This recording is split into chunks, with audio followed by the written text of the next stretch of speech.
Now, typically, the food bank gets shipments of food like this every day. But if you follow me this way, as you can see, some of these lots are empty, and that's becoming a lot more common. Love Columbia does a range of things to help out people within the community, and any donations that come into a place like this can help out places like the Love Seat, which give furniture and clothes to people in need. Those strong winds, as you can see, it's already starting to cause damage in the city. This street light here on Cherry Street and 7th Street has already fallen down, and as you can see, it's blocking the intersection.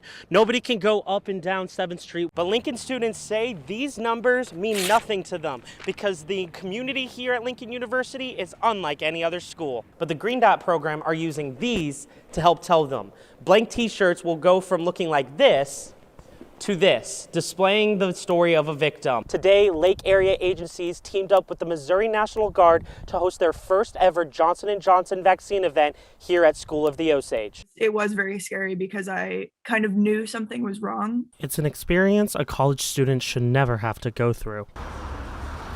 Ordering a drink, and then suddenly, I just kept saying something is wrong, everything changes. Who would do this? You know, like that's a very pathetic thing to kind of feel the need to do. And students like Sarah are not alone. KOMU-8 found there have been 17 reports of predatory drug use going back to the beginning of the semester. Students are aware of it, and students are trying to warn each other and show each other evidence. Data show reports are higher this semester than in previous school years.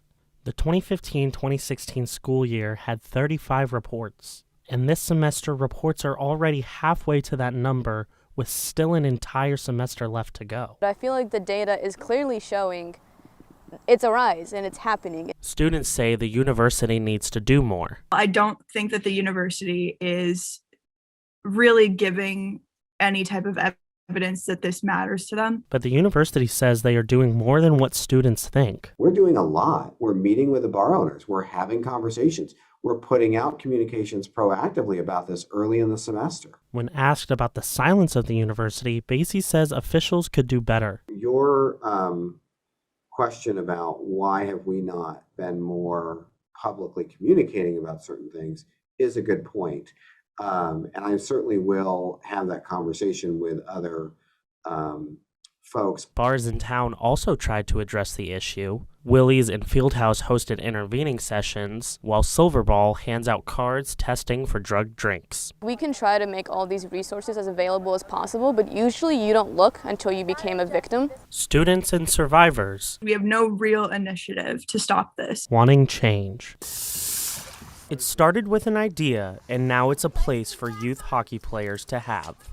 It's fun. It's fun. It's fun. Whitney Briggs Memorial Hockey Arena is home to the Twisters Hockey League.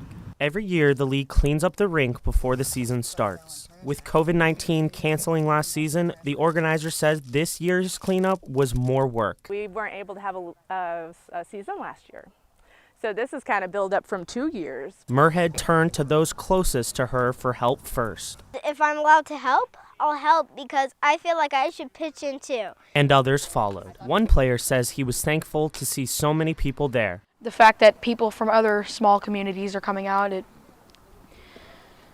it's a good thing. Another says he came out to make it safer to play. Because like the acorns and the leaves sort of like trip you. And with each sweep, drill, and hammer, the rink started to look cleaner than before. One coach says it was about time the rink had something new. We've got new boards and we're really excited about that because we've been running two layers of 2x4s for years and lots of stoppages of play because of that. New boards, new rink, new year. I'll drink to that. Up until the COVID-19 pandemic, restaurants weren't allowed to sell alcohol to go.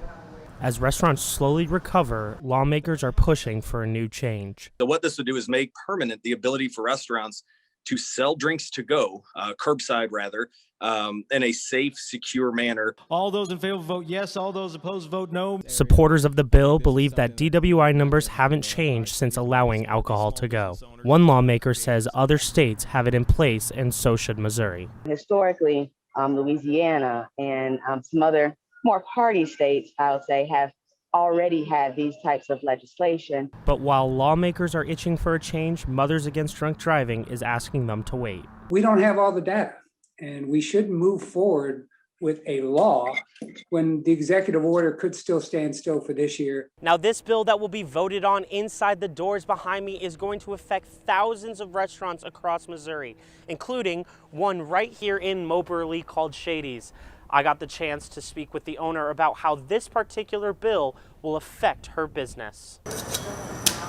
Shady's only sold alcohol to go for a brief period, but is hopeful the bill will pass. The owner says it could help in multiple ways. I think it would help with not just profitability and those sorts of things, but I think it allows businesses to have more flexibility. Haney also says the bill would have come regardless of COVID-19. I definitely believe that the pandemic and making sure that we're all trying to be safer around what we're doing sped this process up, but it would have happened eventually. Eventually is happening now, and now can change the future. By your vote of 141 yes, 12 no. For good.